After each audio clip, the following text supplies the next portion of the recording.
Bienvenidos a Descifrando el Cáncer, soy su anfitrión, el doctor Fernando Méndez, y el día de hoy hablaremos de la citogenética del cáncer. Para este episodio traemos a la doctora Marta Dávila, la cual es una citogenetista experta desde el Instituto Mexicano del Seguro Social y Centro de Investigaciones Biomédicas, y nos va a compartir su experiencia con este tema. Y bueno, quédense con nosotros para que aprendan más al respecto de la citogenética del cáncer.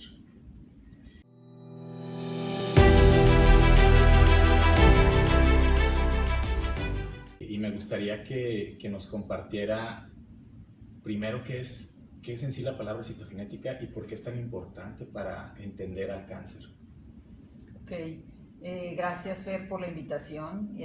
Al contrario, yo estoy encantada de estar aquí compartiendo este tema que para mí es fascinante. Citogenética y cáncer. Generalmente podemos asociar el cáncer con otras técnicas, sobre todo si estamos en el auge de la biología molecular, pero vamos a aprender en este rato cómo es que la citogenética ha intervenido y mucho en el estudio y conocimiento del cáncer. Citogenética básicamente es la rama de la genética que estudia los cromosomas. Y los cromosomas son la máxima compactación del DNA. Recordemos que el DNA es la molécula que almacena toda nuestra información genética y se encuentra en el núcleo.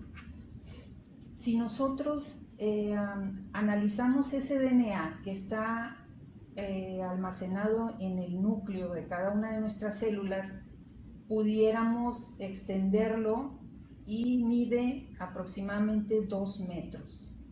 Entonces, esto es una maravilla porque ¿cómo es que le hace la célula para tener esa cantidad de material en el núcleo? Pues evidentemente la organización es algo bien importante y los cromosomas son fundamentales en esta organización. ¿Y en cáncer está desorganizada la información? ¿O por qué? O sea, ¿por qué esta forma de acomodar el material genético en el núcleo impacta en una neoplasia? Ok, vamos a verlo al cabo de cómo vayamos platicándolo y espero que podamos descifrar eso que me estás comentando. Okay. ¿Qué es lo que pasa en la célula? La célula se divide a través de un proceso que llamamos ciclo celular. Okay. Y estos cromosomas se forman dentro de ese ciclo celular en una etapa llamada metafase, que es donde el DNA está en su máxima compactación, porque no siempre está compactado. Okay. Entonces, cuando está en etapa de metafase, podemos ver los cromosomas.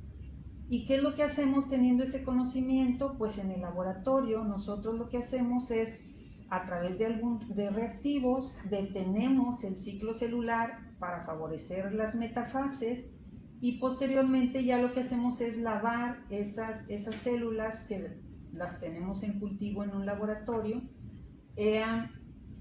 La lavamos, les quitamos todos los restos celulares para exponer y limpiar los cromosomas y de esta manera, a través de una pequeña gota en un portaobjetos o una lámina en el microscopio, las podamos ver a través de una tinción. Ok, yo nada más para retomarlo, pues básicamente estamos hablando de que la información en todas nuestras células está en el núcleo y que está organizada en forma de alrededor de proteínas, ¿no?, que les llamamos nucleosomas, y esos a su vez generan una estructura más grande que son los cromosomas, y cada vez que una célula se va a dividir, pues se tiene que distribuir la información, ¿no? Así es. Entonces, en ese momento en el que la célula se está dividiendo y que se alinean este material genético que llamamos cromosomas, cuando está así súper compactado, ahí es donde el citogenetista tiene la oportunidad de ver el detalle de estos cromosomas. Y después, o sea, con esa foto, le podemos decir así, de ese momento de la división celular, ¿cómo es que uno toma, o sea, de ahí cómo es que uno lo puede interpretar? Porque eso es también, o sea, ese es el expertise luego de las áreas, Claro. porque no todos podemos interpretar eso. ¿Cómo le hace un citogenetista para interpretar las metafases? Ok, tenemos entonces nuestra preparación donde hay metafases y esos cromosomas hoy por hoy ya se pueden clasificar. Anteriormente no se podían clasificar. Hasta 1956 aproximadamente se creía que teníamos 48 cromosomas. Sin embargo, después, con las técnicas, se pudo seguir describiendo los cromosomas y ahora tenemos, a partir de los 70s, que podemos teñir esos cromosomas con una técnica que los citogenetistas llamamos bandeo, y recibe este nombre porque precisamente los cromosomas toman un perfil o un patrón de bandas que son únicos por cromosoma, y esto nos da la posibilidad de clasificarlos. Okay. Entonces tenemos el cromosoma desde el número 1 hasta el número 22 y tenemos los cromosomas sexuales, el X y el Y, y todo esto es gracias a que se ha podido bandear o determinar ese patrón que tiene cada uno de los cromosomas, ¿sí? Okay, para nuestra audiencia, a lo que se refiere la doctora, si ustedes lo pudieran ver, imagínense el código de barras. Cuando uno hace estas tinciones, es como si de pronto cada cromosoma revelara un código de barras único, y eso permite tener información de las secuencias genéticas, porque finalmente estamos hablando de que ahí está toda la información genética. Exacto. Y el bandeo cromosómico te permite saber dónde están ciertas regiones genéticas, ¿no? Así como a grandes rasgos te da mucha información de cómo se está organizando el cromosoma. Así es, te da un patrón único de cada cromosoma, y eso es lo que nos da la posibilidad de la pregunta que hacías en un inicio de cómo impacta esto. ¿Por qué? Porque ya podemos tener un orden. De esta manera, si nosotros tenemos un patrón de bandas de cada cromosoma y nos permite clasificarlos, que de hecho son 8 grupos de cromosomas, okay, de acuerdo a sus características estructurales, porque esto está perfectamente organizado y es un lenguaje universal. Okay. ¿Sí? De esta manera, por citogenética clásica, nosotros tenemos la posibilidad de clasificar los cromosomas y determinar alteraciones numéricas, okay, y alteraciones estructurales. De esa manera, nosotros tenemos, por ejemplo, que a un cromosoma podemos, gracias a su patrón de bandas que ya está determinado, podemos decir si hubo una delesión, es decir, una pérdida de una región del cromosoma, o si hubo una duplicación, o si hubo una translocación, que como su nombre lo dice, hay un intercambio de fracciones de un cromosoma hacia otro. Ok, entonces, por ejemplo, si estuviéramos en el laboratorio y comparamos el bandeo de una célula normal contra el bandeo de una célula cancerosa, desde ahí, ¿cuáles son los primeros datos que brincan de que el cáncer tiene una citogenética diferente? Bueno, para empezar, el número. Cuando nosotros tenemos una metafase de una célula cancerosa, generalmente el número cambia. Ya pueden ser menos cromosomas o pueden ser más cromosomas. De hecho, en el ejemplo que vamos a ver, el de la leucemia mieloide crónica, hay muchos cromosomas de más, ¿sí? Okay. Muchos cromosomas de más, y eso hace muy complicada la interpretación de una metafase. Ajá, y pues también hay alteraciones estructurales, por supuesto. Okay. Estructurales hay muchas, que ese es también uno de los ejemplos que vamos a ver, en donde se puede asociar estas alteraciones específicamente a ciertos tipos de cáncer. ¿Nos podría platicar la historia del cromosoma Filadelfia? Porque es así como marca un hito en la investigación en cáncer, y pienso que es una de las cosas como más importantes que ha contribuido la citogenética para en sí, o sea, que llegó hasta a cambiar radicalmente el curso de la enfermedad y el bienestar de los pacientes que tienen leucemias, ¿no? Entonces, si nos pudiera platicar, o sea, en base a lo que ya platicamos, para que nos vayan entendiendo cómo algo que está ahí en los cromosomas, de pronto repercutió hasta el desarrollo de terapia molecular. Así es, así es. Es un camino bastante marcado de cómo la citogenética puede auxiliar en este tipo de enfermedades.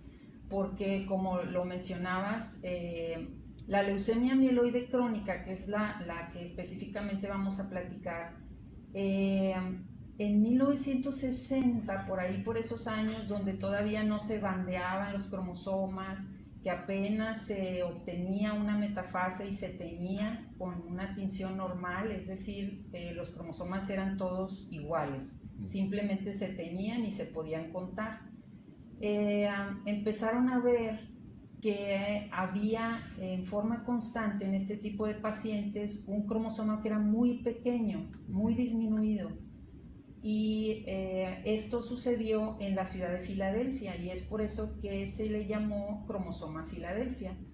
Posteriormente se empezó a describir conforme se tuvieron las herramientas y ya se vio que esto se trataba de una translocación, que como platicábamos hace un momento, es un intercambio de fracciones entre un cromosoma y otro. Entonces esa translocación daba por consecuencia ese cromosoma disminuido y ese cromosoma llamado cromosoma Filadelfia resultó tener una fracción del cromosoma 9 y se fusionó en el cromosoma 22 que también perdió una fracción. Okay. Entonces de ahí surgió, ya con el paso del tiempo, a partir de los 80s, que se producía una proteína nueva que antes no se producía, y esa proteína precisamente es la que se ha relacionado con la etiología o el comportamiento de la enfermedad.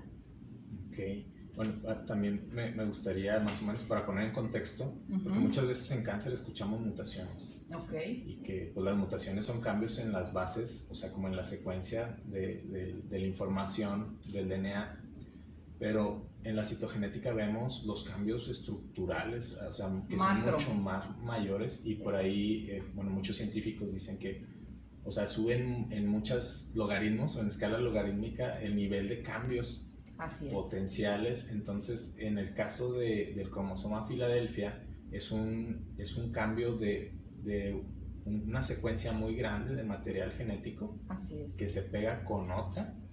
Y después encontraron que en ese cortar-pegar surge una nueva proteína que se le llaman proteínas de fusión. Así es.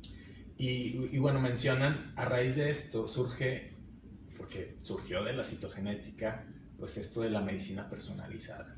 Es exacto, a partir de la identificación de esta proteína, se pudo hacer un fármaco dirigido específicamente a bloquear esa función de la proteína, lo cual vino a revolucionar el tratamiento de este tipo de pacientes. Sí, porque ahora se encontró eso que se buscaba, o sea, cómo afectar a las células leucémicas sin afectar a las células sanas. Exacto. Entonces, el imatinib mesilato en 2001 se empezó se dio el permiso de la FDA. Ajá. Para hacer el tratamiento de primera línea, es decir, que cuando se identifica que es una leucemia cuya base molecular es esta translocación cromosómica, entonces el paciente recibe ese tratamiento. Entonces son mucho menos los efectos secundarios, ¿verdad? Así es, porque es una terapia dirigida, ya no afectas las demás funciones, sino simplemente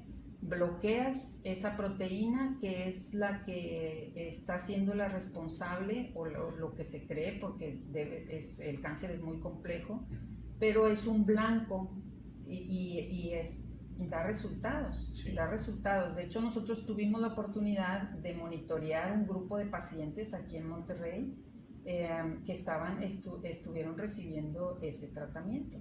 Eso fue en el año 2004. Sí, por ahí. Sí. En el año 2004. Sí, ¿Cuál fue la experiencia en el centro de investigación con esos primeros protocolos? Porque creo que fueron los primeros protocolos aquí en México, ¿no? De probar este nuevo medicamento. Sí, y sobre todo de evidenciar si estaban funcionando, porque afortunadamente nosotros en el departamento tenemos la infraestructura para hacerlo, tenemos la experiencia de citogenética clásica en combinación con la citogenética molecular, que sería ya el diseño de regiones de ese DNA marcados con fluorescencia y que los podemos evidenciar en el microscopio igualmente. Es la técnica que se denomina FISH. Exacto, es una hibridación de una región de DNA marcada con fluorescencia y que por similitud, cuando nosotros la exponemos al DNA del paciente, se va a ir a pegar si acaso existe, ¿verdad? Aquí se buscan genes específicos en los cromosomas y se marcan con luz.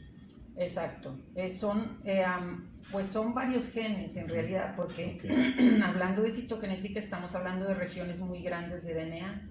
Entonces son regiones grandes que nosotros podemos identificar en un cromosoma de interés. Por eso, por ejemplo, en este caso el cromosoma Filadelfia, pues hay una sonda a nivel comercial que ya está marcada con fluorescencia y de esa manera nosotros podemos evidenciar en cientos de células, a diferencia de la citogenética clásica, en cientos de células si el cromosoma Filadelfia está o no está en el paciente. Entonces, esta citogenética molecular, como se le llamó, está haciendo mancuerna en forma muy eficiente con la citogenética clásica, porque como decíamos, es muy difícil muchas veces en células cancerosas obtener una metafase de calidad como para dar un resultado y saber qué está pasando con el paciente. Y esto permitió revolucionar eso porque Exacto. es específico y la detección es en el mismo microscopio, pero en el cromosoma. Ahora o sea, marcado. Dirigido, como hablábamos del medicamento igual. Y por ejemplo, nada más para entender el concepto de biomarcador, porque en cáncer los biomarcadores nos permiten establecer pues si un paciente está respondiendo o no a la terapia y también de antemano te pueden decir más o menos el pronóstico.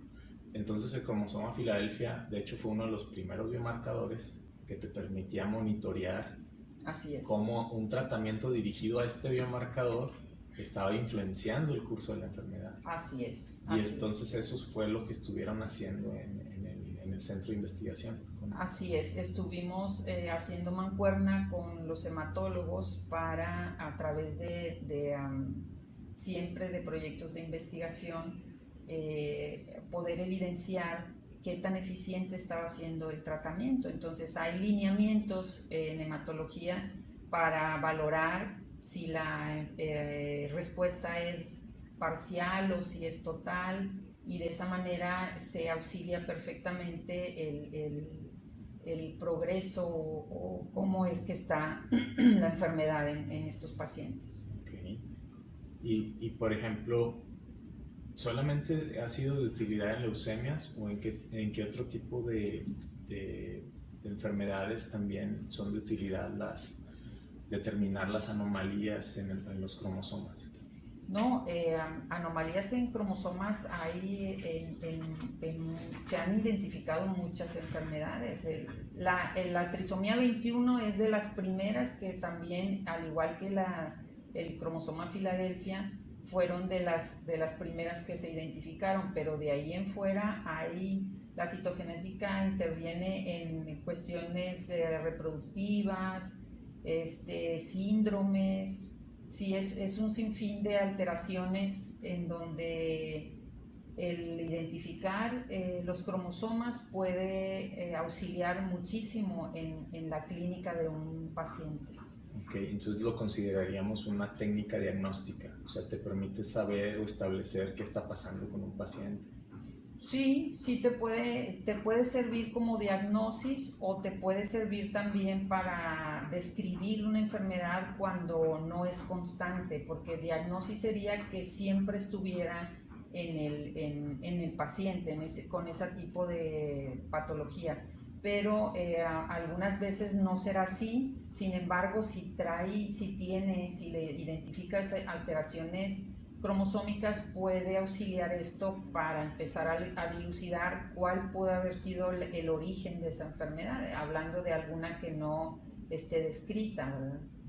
¿Y cómo ha influenciado, bueno, con la llegada de la secuenciación, con la llegada de pues, los transcriptomas, microarreglos, ahí el papel de la citogenética, cómo fue cambiando o se fue complementando con estas otras técnicas que te permiten tener como, digamos que, más cercanía a los detalles de lo que te está dando la citogenética? ¿Y cómo vio porque pues estuvo bastante tiempo en esta área, cuánto vio que influenció una con otra?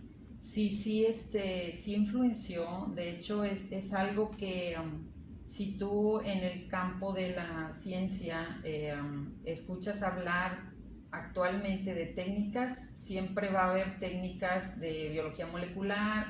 Tú mismo ahorita mencionas los transcriptomas, etcétera, microarreglos.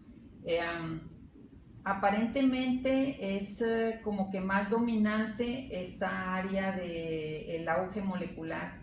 Sin embargo, la citogenética siempre ha sido fundamental en el avance de la ciencia, de la investigación, porque tú encuentras una alteración a nivel génico y siempre será importante tener la idea de dónde se encuentra para, como ya lo platicamos, ser más accesible a una terapia dirigida o a algún manejo que tú puedas hacer, porque ubicando en el espacio del genoma dónde está ese gen que tú estás postulando que puede estar interviniendo en la patología, siempre será importante saber dónde está. Ok.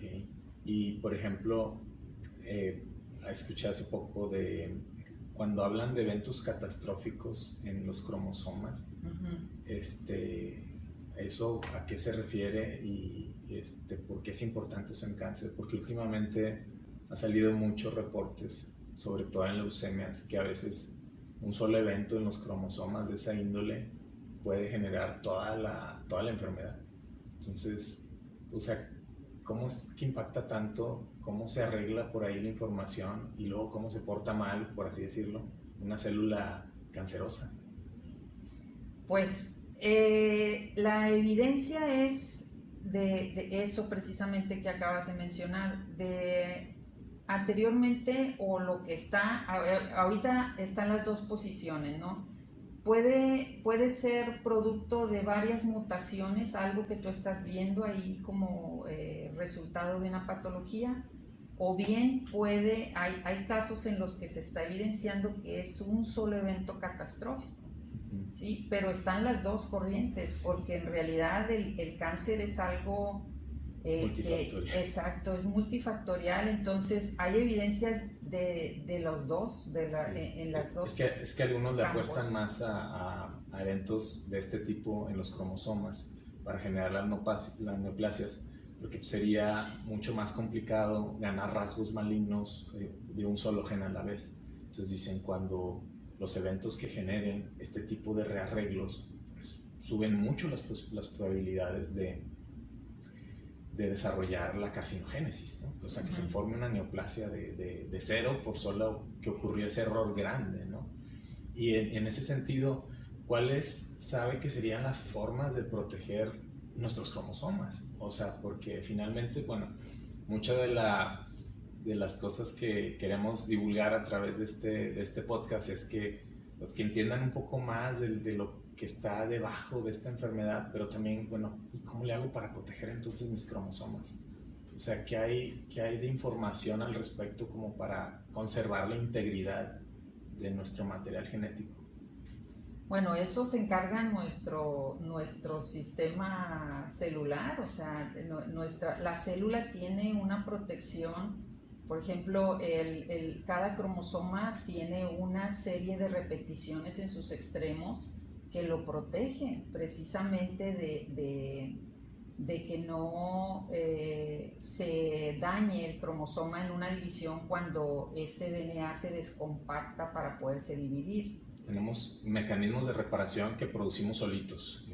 Así es. Okay. Bueno, para que por ahí en otro episodio hablamos de los telómeros, Sí. del acortamiento de los telómeros con la edad. Entonces Sí, nos estamos refiriendo de hecho a esa zona, y para que más o menos lo relacionen, cuando decíamos que la edad es uno de los principales carcinógenos, pues tiene mucho que ver con la pérdida de estas regiones teloméricas, que son una de las más relevantes para proteger la integridad de nuestros cromosomas. Así es. Pero también tenemos otras formas de proteger nuestra integridad, que son las enzimas de reparación que producimos constitutivamente, y que de hecho las personas que nacen con mutaciones en esas enzimas que protegen la estructura de la información genética van a tener más posibilidades de desarrollar cáncer, ¿no? Sí, sí, sí. ¿Qué nos podría decir al respecto de la exposición a la radiación? O sea, ¿cómo afecta eso a nuestro material genético? ¿Cuáles son las formas más fáciles de que se inestabilice, además de la edad, mi material genético? O sea, que pierde estabilidad. Ajá. Pues evidencia, no te pudiera decir algo si no te expones a algo realmente fuerte, porque por ejemplo lo que nosotros hemos visto en alguna investigación que nos ha tocado hacer es que los pacientes que reciben radiación, por ejemplo, sí, ahí hay muchos rompimientos y hay reparación, porque en nuestro sistema celular tenemos una reparación fabulosa. Sin embargo, hay rupturas que ya no logran repararse, y ahí es donde rebasamos esa guardia o esa defensa que tenemos. Entonces, en esos casos extremos es en lo que tenemos evidencia. Sí, sí, y esto lo traje a colación porque de hecho es cada vez más evidente que la forma de generar neoplasias más fácil tiene que ver con rebasar estos mecanismos de la estabilización del material genético, y también por eso dicen que soporta de alguna manera, que es mucho más probable que el origen de las neoplasias tenga que ver con arreglos cromosómicos que con cambios uno a la vez. Entonces cada vez hay más evidencia de que tiene que ver además con las enzimas de remodelación epigenética, y entonces hay ahí por una fusión bastante padre que está sucediendo en el área de la citogenética con la epigenética. Sí, y sabes que hay mucho que hacer por ahí también, Fer, porque lo que hemos visto en el laboratorio con pacientes que se han estudiado de efecto de radiación es que cada uno tiene un sistema de reparación diferente.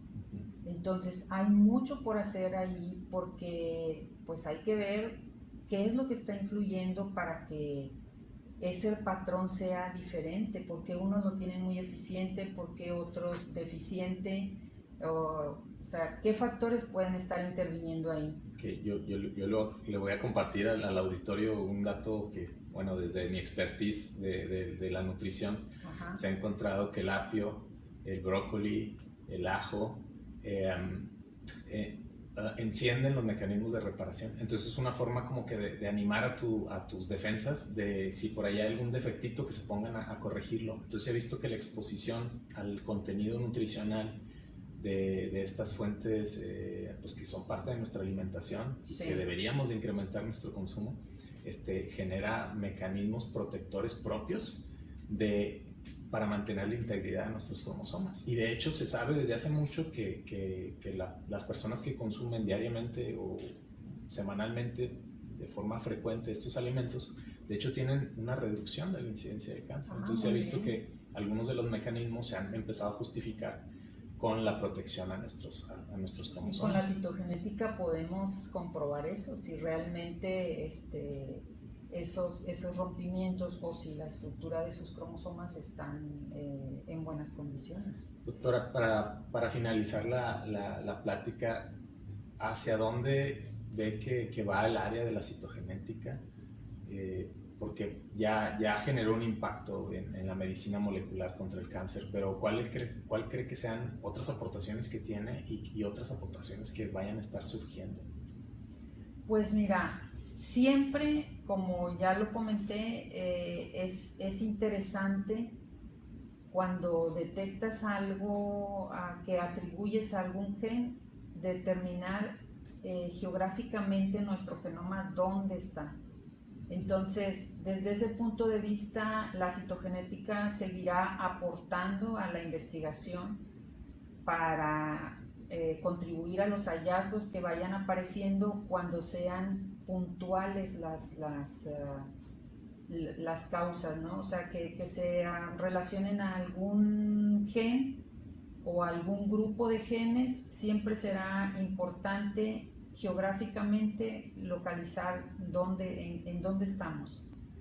Y con el FISH, de hecho, nos da el doble beneficio de que lo vemos también en el contexto tisular. Así es, no necesitamos cromosomas. Sí, porque en cáncer se ha visto mucho que no se han podido reemplazar ni la citogenética ni la histopatología para el diagnóstico. Entonces, el ver el contexto de los genes, ya sea en la estructura del cromosoma, pero también en el tipo celular y en el contexto tisular, pues te da mucha más información y se pueden establecer de mejor manera los diagnósticos, el pronóstico e incluso ahora ya saben que también el tratamiento, porque algunas de estas alteraciones citogenéticas dieron paso a medicina molecular, que es menos tóxica y que se te puede recetar específicamente a ti porque tienes esa alteración y te va a ayudar mucho más que una terapia en específica. Así es, lo redondeaste bastante bien, porque sí, cuando tú detectas en el sitio, porque eso es lo que nos aporta la citogenética molecular, detectas en el sitio el gen o la región que tú estás buscando. Entonces eso te da mucha apertura para diagnóstico, para tratamiento, aporta en forma muy importante a la medicina, a ciencia en general. Bueno, pues le agradecemos mucho, doctora Marta, por compartirnos pues, su experiencia en el área citogenética y permitir a nuestra audiencia que tenga un poco más información de un experto acerca de la utilidad de esto que denominamos citogenética en cáncer. Entonces, los esperamos en el siguiente episodio. Y bueno, esto fue Descifrando el Cáncer. Con mucho gusto, encantada, gracias. Listo. Y tú le pones ahí media hora fue. Sí.